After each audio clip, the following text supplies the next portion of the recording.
أعوذ بالله السميع العليم من الشيطان الرجيم من همزه ونفخه ونفثه إذ تسعدون ولا تلهون على أحد والرسول يدعوكم في أخراكم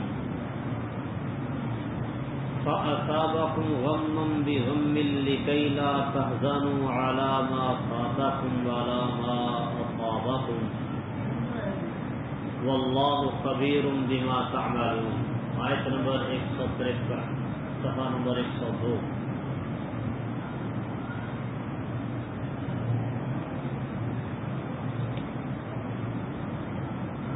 اذ تسعدون، جب تم چڑھے چلے جا رہے تھے، دور چلے جاتے تھے، ولا تلوون علی احد،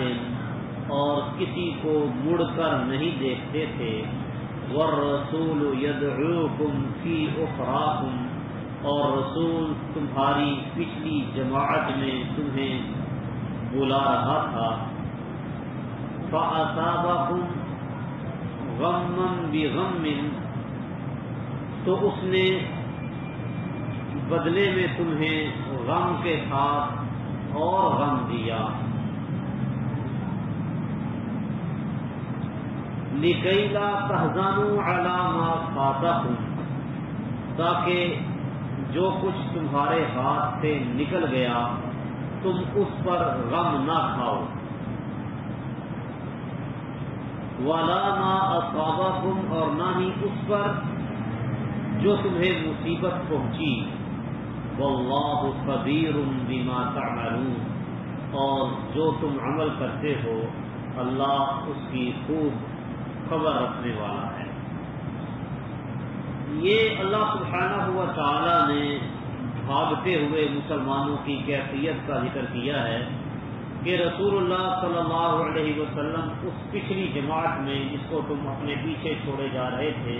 جو جماعت ثابت قدم رہی چند لوگوں کی احد کے میدان میں نبی کریم صلی اللہ علیہ وسلم کے ساتھ، رسول اللہ صلی اللہ علیہ وسلم اس گروہ میں، اس جماعت میں کھڑے ہو کر تمہیں پکار رہے تھے، آوازیں دے رہے تھے کہ اللہ کے بندو میری طرف آؤ، میں یہاں ہوں، مگر تم تھے کہ تم دور دوڑتے ہی چلے جا رہے تھے اور کسی کو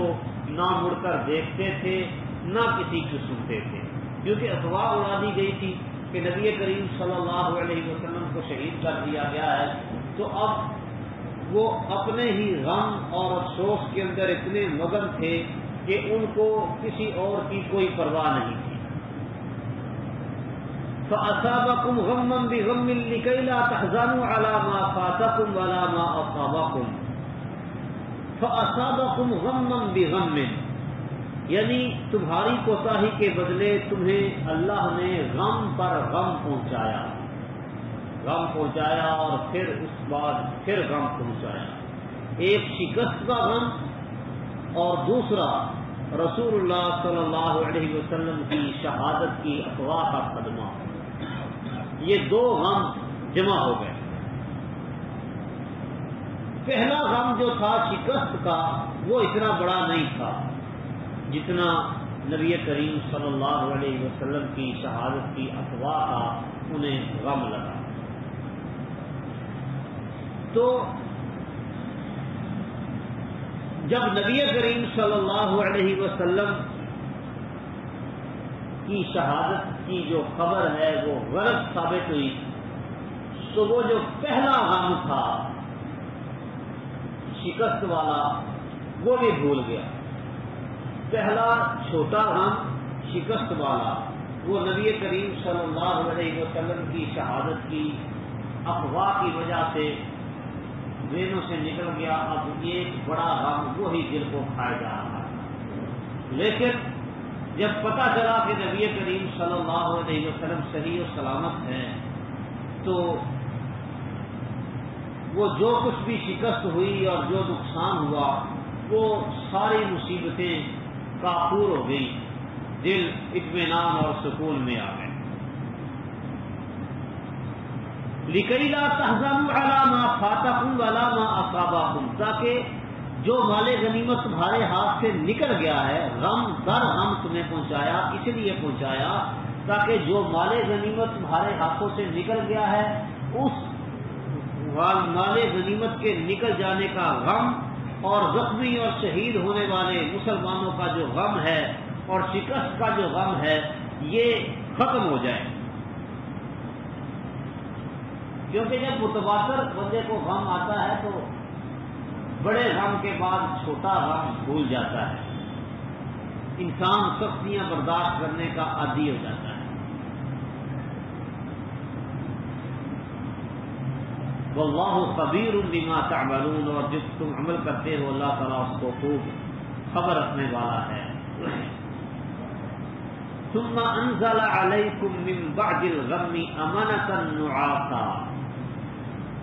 پھر اس نے نازل کی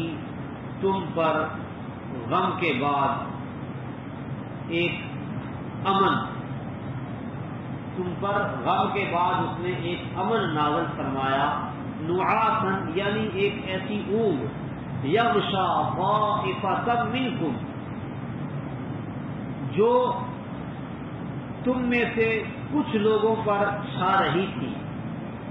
وطائفۃ قد اہمتہم انفسہم، اور کچھ لوگ ایسے تھے، ایک جماعت ایک گروہ ایسا تھا کہ اہمتہم انفسہم، کہ جنہیں اپنی جانوں کے فکر نے غم میں ڈال رکھا تھا، انہیں ان کی جانوں نے فکر میں غم میں ڈال رکھا تھا، اپنی جانوں کی فکر انہیں پڑی ہوئی تھی. یظنون باللہ غیر الحق ظن الجاہلیہ، وہ اللہ کے بارے میں ناحق جاہلیت کا گمان رکھتے تھے. یقولون، وہ کہتے تھے، هل لنا من الامر من شیء، کیا اس معاملے میں ہمارا بھی کوئی اختیار ہے؟ قل، کہہ دیجئے، ان الامر کلہ للہ، کہ بے شک معاملہ سب کے سب کا سب اللہ ہی کے لیے ہے، اللہ ہی کے اختیار میں ہے. یخفون فی انفسہم، وہ اپنے دلوں میں وہ بات چھپاتے تھے، ما لا یبدون لک، جسے وہ آپ کے لیے ظاہر نہیں کرتے. یقولون، وہ کہتے ہیں، لو کان لنا من الامر شیء ما قتلنا ہاہنا، اگر اس معاملے میں ہمارا کچھ اختیار ہوتا تو ہم یہاں قتل نہ کیے جاتے. قل، کہہ دیجئے، لو کنتم فی بیوتکم، اگر تم اپنے گھروں میں بھی ہوتے،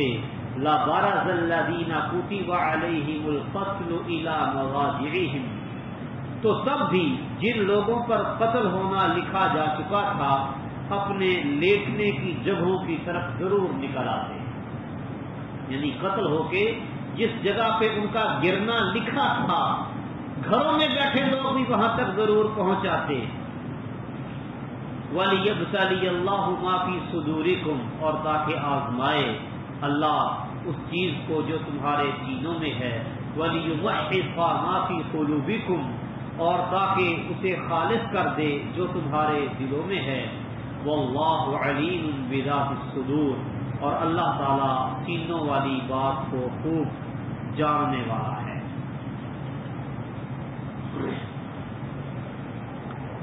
صدموں کے بعد اللہ نے میدان جنگ میں موجود مسلمانوں پر ایک خاص فضل کیا کہ ان پر اونگ مسلط کر دی، جس کی وجہ سے انہیں اطمینان ہو گیا. جتنا بھی ڈر، خوف اور غم ہو، بندے کو جب نیند آتی ہے تو وہ سارا کچھ ختم ہو جاتا ہے، دماغ اس کا تر و تازہ ہو جاتا ہے، فریش ہو جاتا ہے.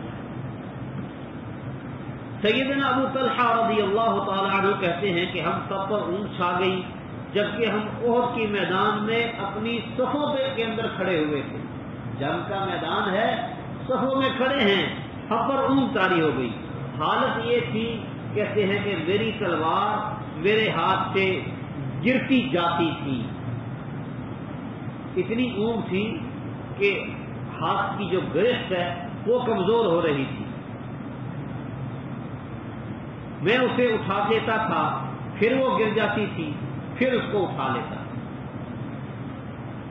اس قدر اونگ اللہ تعالیٰ نے نازل کی. اسی طرح صحیح بخاری کی یہ روایت ہے اور ترمذی کی روایت میں آتا ہے کہ ابو طلحہ رضی اللہ تعالیٰ عنہ فرماتے ہیں کہ احد کے دن میں نے اپنا سر اٹھایا، سر بلند کر کے دیکھا تو کیا دیکھتا ہوں کہ ہر شخص اونگ کی وجہ سے اپنے سر کو ڈھال کے نیچے جھکائے ہوئے ہے۔ لڑائی کے لیے آگے سے دشمن کا وار روکنے کے لیے جو ڈھال ہوتی ہے وہ اس ڈھال کے نیچے اپنے سر کو جھکا کے بیٹھے ہوئے، اور یہی اللہ تعالیٰ کے فرمان کا مطلب ہے ثم انزل علیکم من بعد الغم امانۃ نعاسا۔ تو اللہ تعالیٰ نے اونگ طاری کر دی، اور یہ سب پر نہیں، جو خالص مسلمان تھے ان پر یہ اونگ طاری ہوئی۔ یغشا طائفۃ منکم، ایک گروہ کو، ایک جماعت کو اس اونگ نے ڈھانپ لیا، ایک گروہ پر یہ اونگ چھا گئی۔ وطائفۃ قد اہمتہم انفسہم،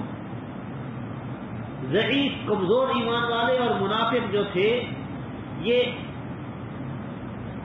اپنی جانوں کی فکر دل میں لیے ہوئے تھے، پتہ نہیں بچیں گے بھی کہ نہیں، اپنی جانوں کی ان کو فکر پڑی ہوئی۔ یظنون باللہ غیر الحق ظن الجاہلیہ،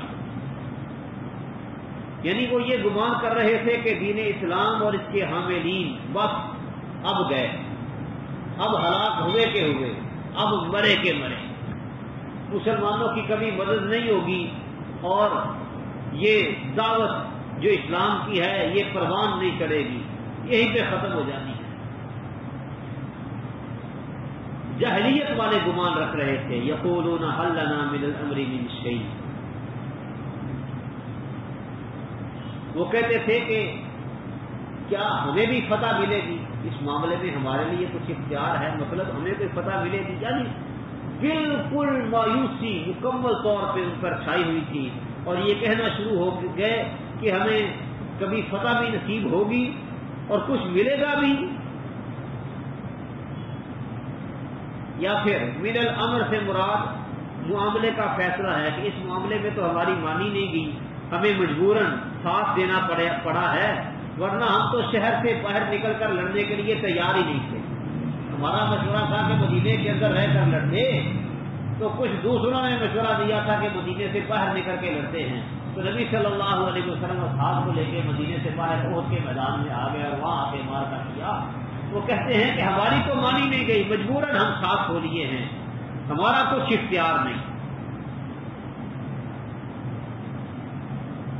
یخفون فی انفسہم ما لا یبدون لک، اپنے دلوں میں ایسی باتیں چھپاتے تھے جو آپ کے سامنے ظاہر نہیں کرتے۔ یقولون لو کان لنا من الامر شیء ما قتلنا ہاہنا، کہتے کہ اگر ہماری بات مانی ہوتی تو یہاں پہ مرتے تو نہ، ہم نے کہا تھا مدینے میں رہ کے لڑتے ہیں، اپنے شہر میں اپنے علاقے میں، تو وہاں سکون کے ساتھ رہتے، اب یہاں اتنی دور آئے ہیں اور کافروں نے ہمیں گھیر کے مار دیا ہے۔ تو یہ ان لوگوں کا ایک گمان تھا کہ شاید اتنی اموات نہ ہوتی، ہم موت سے بچ جاتے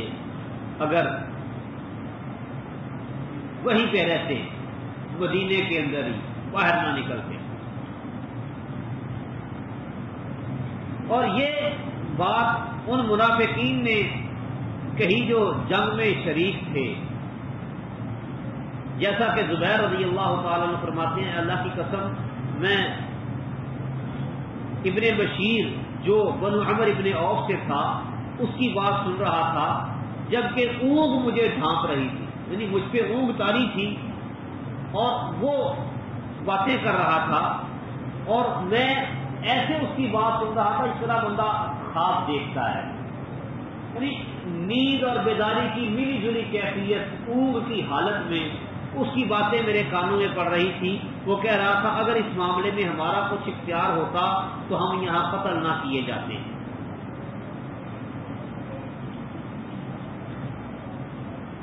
اور یہ بھی ممکن ہے کہ یہ بات ان منافقوں نے کہی ہو جو عبداللہ بن ابی کے ساتھ واپس چلے گئے تھے، 1000 کی تعداد میں نکلے تھے نا، تو وہ 300 بندے اپنے لے کے واپس چلا گیا تھا۔ وہ جو واپس جانے والے تھے انہوں نے یہ بات کہی ہو کہ اگر ہماری مان لیتے تو قتل نہ ہوتے. ہم دیکھو آ گئے ہیں سکول سے بچ گئے ہیں نا, وہ ادھر گئے تو مارے گئے. بہرحال اللہ تعالیٰ فرماتے ہیں قل لو كنتم في بيوتكم لبرز الذين كتب عليهم القتل الى مواضعهم, اگر تم اپنے گھروں میں بھی ہوتے لبرز الذين كتب عليهم القتل الى مواضعهم, تو جن کی قسمت میں, جن کی تقدیر میں قتل ہونا لکھا ہے وہ اپنے اپنے قتل گاہ میں قتل ہونے کی جگہ پر ضرور پہنچتے. اللہ کے فیصلے اٹل ہیں, تقدیر سے بھاگنے کا کوئی راستہ نہیں ہے. وَلِيَبْتَلِيَ اللَّهُ مَا فِي صُدُورِكُمْ وَلِيُمَحِّصَ مَا فِي قُلُوبِكُمْ, یعنی جنگ احد میں جو کچھ ہوا, جن حالات سے مسلمان دوچار ہوئے, اس سے کئی اور حکمتوں کے ساتھ یہ بھی مقصود تھا کہ تمہارے دلوں کی حالت ظاہر ہو جائے, پتہ چل جائے کہ تمہارے دلوں کی حالت کیا ہے, اور تمہارے دل جو ہیں وہ وسوسوں سے پاک ہو جائیں, یا یہ کہ منافقین کے دلوں کا نفاق وہ نکل کے سامنے واضح ہو کے آ جائے. ایسا ہی ہوا کہ لڑائی بگڑنے سے سارا بھانڈا منافقوں کا پھوٹ گیا. اگر لڑائی کا معاملہ نہ بگڑتا تو یہ چھپے رہ جاتے, لیکن واضح ہو گئے.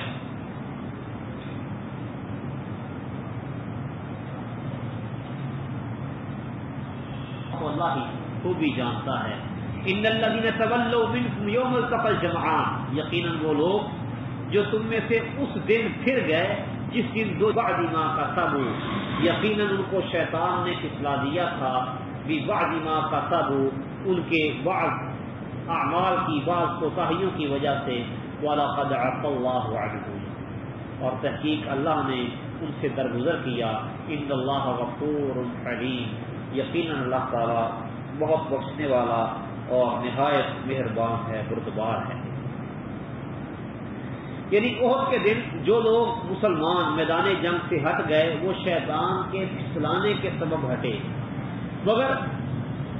شیطان کو جو موقع ملا انہیں پھسلانے کا وہ ان کے ہی بعض اعمال, ان کی بعض کوتاہیوں کی وجہ سے ہوا, جن میں سے بعض کا گناہ یہ تھا کہ انہوں نے نبی کریم صلی اللہ علیہ وسلم کے حکم کی مخالفت کی, منع کیا تھا کہ درے سے نہیں اترنا, وہاں سے وہ نیچے اتر آئے. اسی لیے اہل علم کہتے ہیں کہ ایک نیک کام کرنے سے دوسرا نیک کام کرنے کی توفیق ملتی ہے, اور برائی کرنے سے نیکی کی توفیق چھن جاتی ہے. بندے سے گناہ ہو جائے تو دوسری نیکی کی توفیق بندے سے چھین لی جاتی ہے, پھر نیکی کرنا مشکل ہو جاتا ہے. اور اگر بندہ نیکی کرتا ہے تو اس کے نتیجے میں دوسری نیکی اس کے لیے آسان تر ہو جاتی ہے. مقصد یہ کہ بعض مخلص مسلمان جو اس دن بھاگ گئے وہ اس وجہ سے نہیں بھاگے تھے کہ وہ اسلام سے پھر گئے ہیں, مرتد ہو گئے ہیں, بلکہ وہ اپنی غلطی کی وجہ سے اور شیطان کے بہکانے پھسلانے کی وجہ سے وہ وہاں سے بھاگے, اور اللہ سبحانہ و تعالی نے پھر ان کا یہ جرم معاف کر دیا. وَلَقَدْ عَفَا اللَّهُ عَنْهُمْ, اللہ نے ان کا یہ جرم معاف کیا. ان اللہ غفور حلیم, یقیناً اللہ تعالی نہایت بخشنے والا اور بڑا بردبار ہے.